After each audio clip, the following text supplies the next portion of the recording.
हासिल की थी। बहुत बहुत शुभकामनाएं। Thank you sir. चूँकि आपकी यात्रा अभी तय शुरू होने ही वाली है, मुझे लगता है आप इमीडिएट सीनियर हैं जो विद्यार्थी अभी अपीयर हो रहे हैं, तो आप उन्हें अच्छे से मार्गदर्शन दे पाएंगे। सिविल सर्विसेज का पूरा सिलेक्शन प्रोसेस क्या है, इसके बारे में विस्तार से जानना चाहेंगे। सर ये examination union public service commission conduct कराता है हर साल। इट यूजुअली 3 स्टेजेस में एग्ज़ाम होता है। फर्स्ट स्टेज को हम प्रिलिमिनरी एग्ज़ाम कहते हैं, second mains and third which is final stage is the personality test. So जो प्रिलिमिनरी स्टेज है, इंटरेस्टिंगली हर एक स्टेज में एक डिफरेंट काइंड ऑफ एबिलिटी आपकी टेस्ट हो रही है। जो प्रिलिम्स है वो ऑब्जेक्टिव टाइप ऑफ क्वेश्चंस उसमें आते हैं। 2 पेपर होते हैं। पहला होता है जनरल स्टडीज़ का, which is the actual qualifying paper जिससे आपका सिलेक्शन डिसाइड होता है। और सेकंड हमारा सिविल सर्विसेज एप्टीट्यूड टेस्ट होता है, which is a general aptitude test. और ये एक क्वालिफाइंग एग्ज़ाम होता है। इसको आपको सिर्फ 33% स्कोर करना होता है और आप क्वालिफाई कर जाते हैं। और जब आप प्रिलिमिनरी एग्ज़ाम क्लियर करते हैं उसके बाद में आप मेंस एग्ज़ाम लिखने की आपको अपॉर्चुनिटी मिलती है, which is a subjective paper. वहाँ पे हमारे डिफरेंट सब्जेक्ट एरियाज़ होते हैं जो कवर होते हैं। फॉर इंस्टेंस जनरल स्टडीज़ है, उसमें you talk about polity, economics, environment, ये सारे जनरल स्टडीज़ के 4 पेपर के अंडर कवर होता है। And apart from this there is an optional paper, उसके अंडर 2 डिफरेंट एग्जाम्स होते हैं, paper 1, paper 2। And apart from this there is an essay paper और 2 क्वालिफाइंग पेपर्स भी होते हैं which are compulsory in nature. One is English and the other one is any Indian language that you are comfortable in. And anybody from any background, somebody who's done a graduation in different stream, doesn't matter. You just have to be a graduate and you're good to go to write the exam. इन्हें जो विद्यार्थी distance learning mode से graduation करते हैं, क्या वो भी eligible हैं? Sir, I am one of them. I have studied from Delhi University School of Open Learning, but I got this opportunity to write the exam and with the support of my parents, thankfully qualify भी हो गया है। So ये जो myth है कि people from the premier institutes वही clear करते हैं, ये bust होना चाहिए। People from any background can come and write the exam provided you're a graduate. Ranjita जी, आपने बहुत महत्वपूर्ण जानकारी हमारे दर्शकों को दी है। दोस्तों, हमारे सामने एक जीवंत उदाहरण है। ओपन स्कूल से उन्होंने पढ़ाई की और 130वीं रैंक उन्होंने हासिल की है। अपने दिमाग के बैरियर्स को लगता है हमें दूर करने की आवश्यकता है। शिक्षा सीखने का एक माध्यम है। आप चाहे कॉलेज जाकर सीखें या ओपन स्कूल से सीखें या फिर आजकल ऑनलाइन टूल्स भी बहुत सारे अवेलेबल हैं। क्या सीखा, कितना सीखा, वो ज़्यादा महत्वपूर्ण होता है और आपने इस बात को प्रूव करके दिखाया है। कितना लंबे समय सफिशिएंट होता है तैयारी के लिए? सर ये डिफरेंट इंडिविजुअल के लिए बहुत सब्जेक्टिव सा क्वेश्चन है, क्योंकि आपकी एबिलिटी, आप कितने टाइम से पढ़ाई के टच में नहीं हैं उस पर। मेरे केस में ही हुआ था बिकॉज आई वाज वर्किंग और मुझे थोड़ा टाइम लग गया ये अंडरस्टैंड करने में, because the nature of exam is such that you have to understand the demand of the exam, otherwise it extracts that time from you and it takes longer. So if you are right out of college you have better chances, क्योंकि आप पढ़ाई ही कर रहे थे और इसके साथ में कंटिन्यूइंग आप पढ़ाई करनी है। और अगर आप समझ लेते हैं डिमांड ऑफ द एग्ज़ाम तो आपके लिए और भी ईजी हो जाता है। आपका सब्जेक्ट अगर आप सही से चूज़ करते हैं तो भी ईजी हो जाता है। So it varies depending upon your ability, very subjective. पहले अपने आप को टटोलना ज़्यादा ज़रूरी है। आप ये ना सोचें कि दूसरे व्यक्ति ने सिर्फ 2 साल में कर लिया है या 1 साल में कर लिया है, 3 साल में लगा।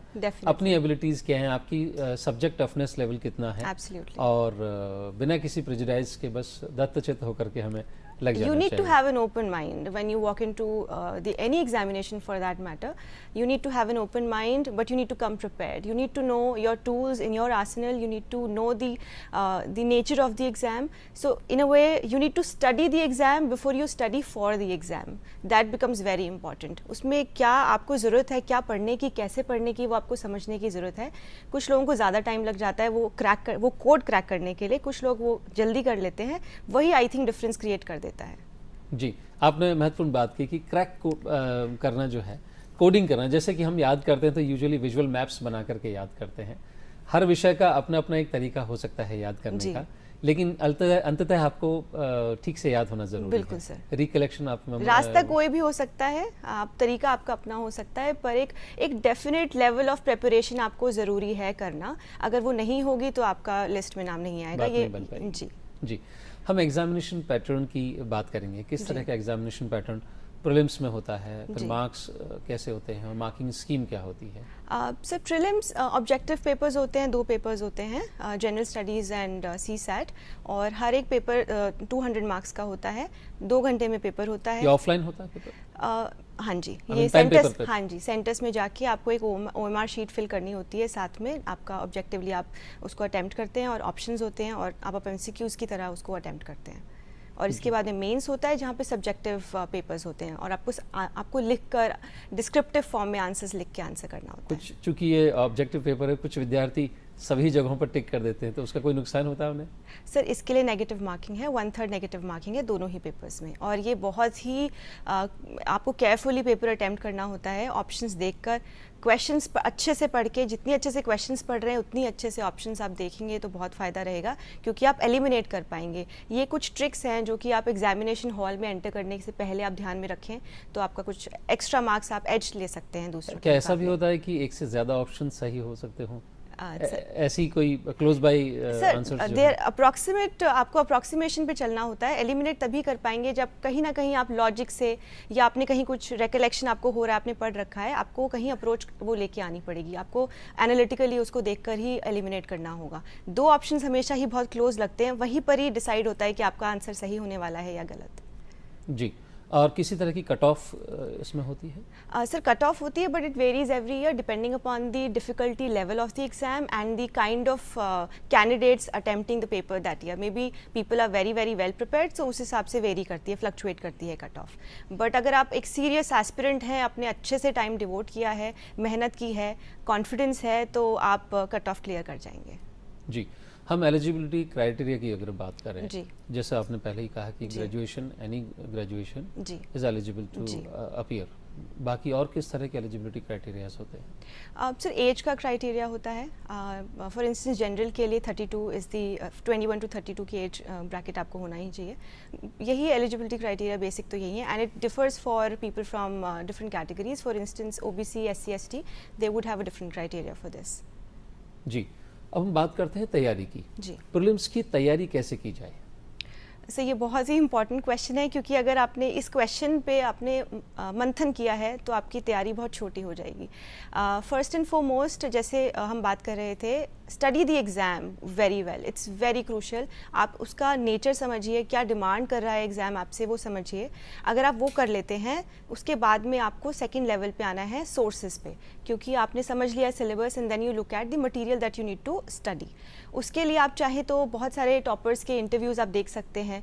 आपको एक right before you start preparing एक लिस्ट बनानी होगी, कॉन्साइज लिस्ट, और उस लिस्ट के अकॉर्डिंग आपको पढ़ाई अपनी करनी होगी, और you have to make sure that you stick to that list, क्योंकि अगर आप ज़्यादा वेरी करेंगे तो आप बहुत ज़्यादा सिलेबस है, कन्फ्यूजन होगा, कंटेंट बहुत ज़्यादा अवेलेबल है। Correct. So and the third thing that you have to do is make very precise notes out of the syllabus that you study, because they say if you study it once that means you've not studied it at all, क्योंकि आप revise ही नहीं कर पाएंगे, और revision is the key to cracking this The exam. more you revise, the more you remember. Absolutely. So हम जहाँ पर study material की बात करते हैं, वहाँ पे the thumb rule we can follow is more is less is more, and then in case of our revision and preparing notes we have to make sure कि हम बहुत ही छोटे फॉर्म में नोट्स बनाएं। Revise more even if you study less, that will save. यानी कि आप कंसाइजली पहले कंटेंट अपना कलेक्ट कर लें, हाँ जी। क्योंकि बहुत सारे फ्री रिसोर्सेज बहुत सारे हाँ अवेलेबल हैं, जी। तो ई बुक्स भी बहुत सारी हो जाती हैं। दूसरा है कि उसमें से आप क्रिस्पी फॉर्म में नोट्स बनाएं, बिल्कुल। और उस तरह के नोट्स जिनको आप बार बार रिवाइज कर सकें। जी, अगर मैं अपना एग्जांपल दूं तो मैंने एक बहुत ही छोटा सा रजिस्टर मेंटेन किया था प्रीलिम्स की प्रिपरेशन के लिए, और मैंने उसमें सेक्शंस बनाए थे डिफरेंट। पॉलिटी के लिए एक सेक्शन, इकोनॉमिक्स के लिए एक सेक्शन, ऐसे ही डिफरेंट सब्जेक्ट्स के अकॉर्डिंग सेक्शन बना के उसके अंडर ही मैंने अपने बहुत ही शॉर्ट फॉर्म में नोट्स बनाए थे, जो कि मैं एग्ज़ाम से पहले रिवाइज़ कर पाई थी। एक चीज़ आपको ध्यान रखनी है कि एग्ज़ाम को देखते हुए कि 2 दिन पहले आपको एग्ज़ाम से सब कुछ रिवाइज़ करना है, क्या आपके सामने जो किताब है आप उसे रिवाइज़ कर पाएंगे एग्ज़ाम से पहले, ये आपको हमेशा दिमाग में लेके चलना है। अगर एग्ज़ाम से एक दिन पहले आपके पास इतनी हिम्मत है, आपके नोट्स इतने कंसोलिडेटेड फॉर्म में है कि रिवाइज़ हो जाए, मतलब आप सही रास्ते पे हैं। यानी कैप्सूल फॉर्म में आपके पास एक इंफॉर्मेशन स्नैपशॉट जैसा आपके पास होना ही चाहिए। ज़रूरी है। जी। अब चूंकि सिर्फ 10 दिन ही बचे हैं, तो जो आखिरी समय की जो टिप्स होती हैं, इंपॉर्टेंट टिप्स, वो क्या होनी चाहिए? सर ये बहुत ही क्रूशल टाइम है, और ये मेक और मार वाला टाइम है। अगर इस टाइम पे आप अपना कुछ एक फैक्टर्स हैं अगर आप ध्यान रखें तो आपके चांसेस इंप्रूव हो सकते हैं। पहला ऐसा फैक्टर है कि आप अपना जो स्लीप साइकिल है उसको अलाइन करिए, अगर आपने अभी तक नहीं किया है तो।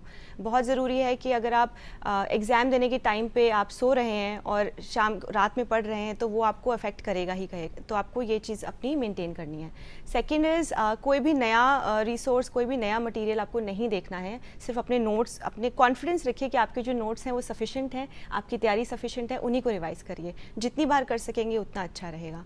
Third would be personal health के बारे में अगर बात करें तो अच्छे से खाना खाइए, जंक फूड अवॉइड करिए, अपने प्रॉपर रेस्ट लीजिए, बहुत ज़रूरी है। गर्मी है, do not step out in the sun, तो ये इंपॉर्टेंट है कि आप अपना ध्यान रखें। Apart from this, to my mind, if you stay away from comparative analysis जिसमें हम लग जाते हैं कि बाकी लोगों ने कितना पढ़ लिया, क्योंकि ये बहुत ही क्रिटिकल टाइम है, इसमें आप अपने पर ध्यान दीजिए, अपनी तैयारी पे ध्यान दीजिए, तो ये चीज़ें आपको फ़ायदा करेंगी। किस तरह की मिस्टेक्स आमतौर पर विद्यार्थी एग्जामिनेशन में कर देते हैं? Sir, number one mistake is not to have the self belief. जो ये डाउट है अपने आप में, डिस्पाइट योर प्रिपरेशन, आपको पता है आपने 100% दिया है, फिर भी आपकी एंजाइटी क्यों आती है? क्योंकि आप डाउट में रहते हैं, आपको कहीं ना कहीं कॉन्फिडेंस नहीं आ रहा है तैयारी पे। तो एक चीज़ है कि आपको उसको ओवरकम करना ही पड़ेगा before you enter the examination hall. कितनी भी तैयारी है, you have to ensure that you are going with your आत्मविश्वास से आगे बढ़ें। Absolutely, with your head on your shoulders, you are fully ready for it. आप ये भी मानिए कि जितनी आपकी तैयारी है उसके हिसाब से पेपर निकल जाएगा। You need to have that confidence, because at the end of the day the question is such that you need to be confident about answering that question. So I think ये बहुत ज़रूरी है। क्या अलग होता है जो विद्यार्थी मेरिट में आ जाते हैं और जो नहीं आ पाते हैं? सर, ये बहुत रेलेवेंट क्वेश्चन है, एंड ये अपने एक्सपीरियंस से मैं बता सकती हूँ कि to begin with, I think you need to understand your why for writing this exam.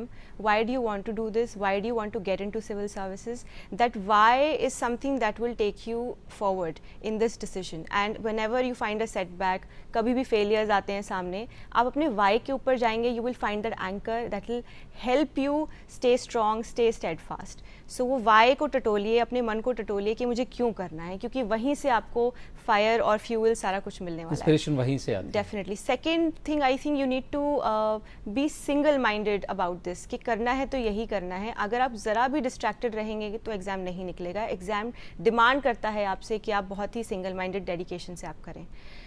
Third thing would be, sir, you need to be absolutely disciplined about, you need to be consistent. ये चीज़ें साथ में चलती हैं, consistent हैं तो discipline भी रहेंगी। तो और कहीं पे आपको रेडी रहना है कि कितनी बार भी इनविटेशन आए, फैमिली गैदरिंग्स हैं, कोई भी सोशल एंगेजमेंट्स हैं, you have to say no, you need to be willing to say no. And sir, it's important to remember that nobody here is more gifted than you are. Remember that they're just working harder than you are. अगर वो उनका chance better है, just because they're not more gifted, they're working harder. Hard work is the की। Absolutely. Proper planning के साथ में। Yes. Inception कैसे होना चाहिए? कितना समय, यानी कब से विचार शुरू हो जाना चाहिए? यूजुअली ग्रेजुएशन के बाद लोग अटेम्प्ट करना शुरू करते हैं। Sir, again, it's very subjective. For somebody, हो सकता है कि वो जो 5th स्टैंडर्ड में थे तब से उनका कोई ड्रीम कोई सामने हो गया, अब किसी ने बात कर दी हो, जिक्र कर दिया हो सकता है कोई लेट 20s में है और उनको तब ख्याल आ रहा है कि ये भी एक करियर ऑप्शन है जो एक्सप्लोर कर सकते हैं। So it becomes very different for different people, sir. जी, उम्मीद करते हैं कि रंजीता जी से हमारी बातचीत आपको पसंद आई होगी, और जो इनकी सक्सेस स्टोरी, जो मुझे ख़ास तौर से आपकी बात अपील की कि आपने ओपन स्कूल से पढ़ाई की और फिर ये सफलता हासिल की, आप एक निश्चित तौर पर प्रेरणा स्रोत हैं, और हमारे तमाम युवा साथी जो तैयारी कर रहे हैं या करने वाले हैं, उन सभी को हम शुभकामनाएं देते हैं, और आपका अनेक अनेक धन्यवाद। आप स्टूडियो में आए, अच्छी अच्छी बातें हमारे साथ शेयर की, और आपकी आगे की यात्रा के लिए अनेक अनेक शुभकामनाएं। Thank you so much, sir.